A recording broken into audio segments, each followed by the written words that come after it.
friends, it's Rana and I'm here today to recommend you some books that moved me to tears and some other books that left me a sobbing mess. Just wanted to say something first to convince you that this book will absolutely destroy you and make you cry, and that's because I don't easily cry reading books.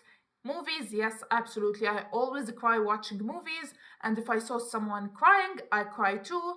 I am that oversensitive, depressed person, but when it comes to books, I don't actually cry while reading books. It is really, really hard for a book to make me cry and move me to tears. So, this is a guarantee from me that these books will definitely make you cry. I have 4 books that moved me to tears, left my eyes misty, and I may shed a tear or two.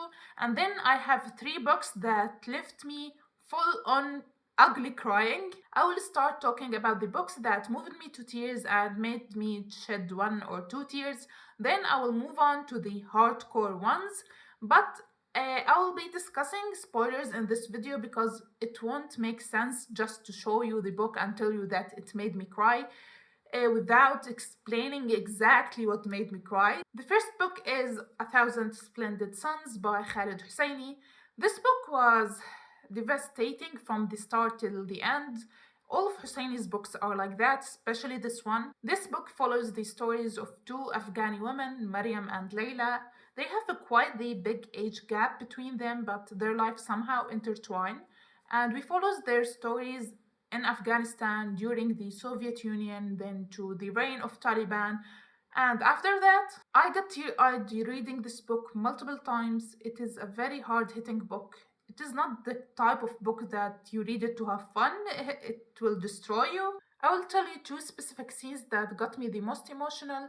The first one is when Layla, the younger character out of the 2, her family and her were having a really hard time because of the war, and her family finally decided that it is time to leave Kabul, the city they were living in, and leave it for a better place away from the war. And here we see how happy Layla is and how optimistic she finally is about the future, and she is so excited. And while putting her things in the car to leave, a stray rocket hit her home, killing her entire family and leaving her the only living member. That scene was very shocking for me. It left my jaw hanging and me staring at the wall for 5 minutes straight with tears in my eyes. The second scene that scarred me for life is when the other main character, Maryam, at the end of the book, she got executed brutally by Taliban because she killed her abusive husband as a self-defense. When I say that this book is not for everyone, I mean it. I'm not joking. It is very hard to read because the main reason why it is so hard to read and why it is so emotional is because Khaled Hosseini, the author, actually traveled to Afghanistan when he was writing this book, and he interviewed many Afghani women, and he took parts of their stories and put them in Layla's and Maryam's stories in this book. So that's why it is so hard hitting, because it is actually inspired by real life events that happened with real Afghani women. So if you are planning to read this book, be prepared to be depressed for a few weeks after you finish reading this book, because it won't be easy. The next book is a very popular book here on BookTube. It is The Nightingale by Kristen Hanna.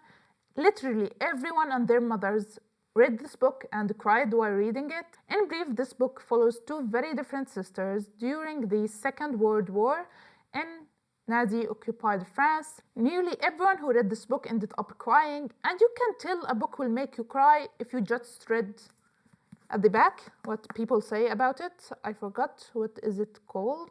Anyway, for example, Daily Mail said, "Movingly written and plotted with the skill of Greek tragedy. You will keep turning the pages until the last racking sob." Totally agree. Another one, a story of sibling love, friendship, and loss. I cried a lot. I think that sums it up. I didn't full on cry while reading this book, not because I am cold-hearted, but because every time I got tears in my eyes and they are about to fall, I closed the book, left it be for an hour, collected myself, took a break from it, then went back and continued reading. That's why I didn't cry. The most moving scene for me personally wasn't the ending, Nene. It was the scene where Isabel's father lies to the Nazis and tells them that he is the Nightingale, not Isabel. He basically sacrificed himself for his daughter, and that destroyed me. The next book is Harry Potter and the Deathly Hallows. This book made many people cry for many different reasons. Mine was because of Snape, not his death scene, because J.K. Rowling is very terrible at writing death scenes. She can't write a good death scene even if her life depended on it. What really made me cry is after Snape's death, when Harry watches Snape's memories and he finds out about the truth and Snape's past with his parents. That was what really got me. The next book is The Great Gatsby by F. Scott Fitzgerald.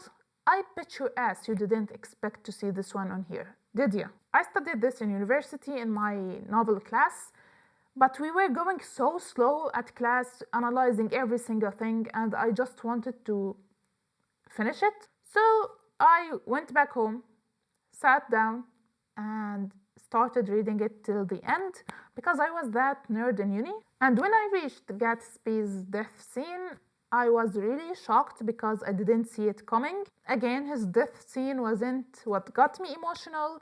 It was his funeral, because Gatsby always was partying and having people over, and he knew everybody, and everybody claimed to be his friend. But at his funeral, no one, absolutely no one, came to his funeral, and that broke my heart. That poor guy. I didn't cry reading that, but I got very emotional and my eyes were all misty. And now for the hardcore books that will destroy you and crush your soul. The first book is The Knife of Never Letting Go by one of my favorite authors, Patrick Ness. This sci-fi series is overall chef's kiss, and if you didn't read it, you should. Just to give you an idea about this book, I will read you a very small part of the synopsis on Goodreads. Todd Hewitt is the only boy in a town of men. Ever since the settlers were infected with the noise germ, Todd can hear everything the men think, and they hear everything he thinks. Todd is just a month away from becoming a man, but in the midst of the cacophony, he knows that the town is hiding something from him. Something so awful, Todd is forced to flee with only his dog, whose simple, loyal voice he hears too. You see where this is going to, right?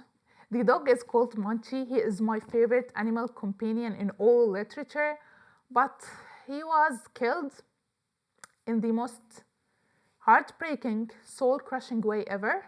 And while Todd, the main character, somewhat knew that Munchie will be killed, he left him behind and ran for his life because he knew he isn't as strong as Aaron, the douchebag who killed Munchie. So he left him and ran away.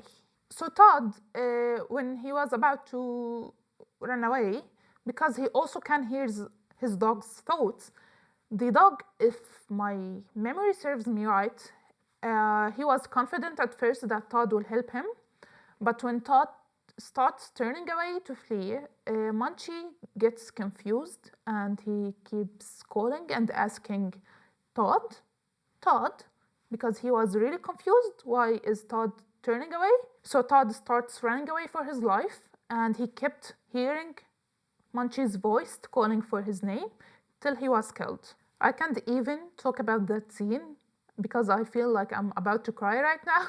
So imagine me, how I looked when I first read that scene. I was full on ugly crying. The next book is The Hunger Games by Suzanne Collins. Everyone knows what The Hunger Games is about, and I'm here to tell you what made me cry and what will always makes me cry in The Hunger Games is Rue's death scene. Every fucking time I end up crying reading that scene when Katniss finds Rose injured and bleeding and she starts singing for her till she stops breathing. Damn, that scene. And in the movie it is even worse for me because of the visual representation when Katniss stands up after Rue's death and she salutes the cameras and District 11 Rose District see that, and it is like the straw that broke the camel's back, and they start an uprising. Such a masterpiece every single time, I swear. And the last book I have is a manga called Kakukaku Shikajika by Akiko Higashimura. Who thought a manga of all things would make it to this list? This is a memoir written in the form of a manga.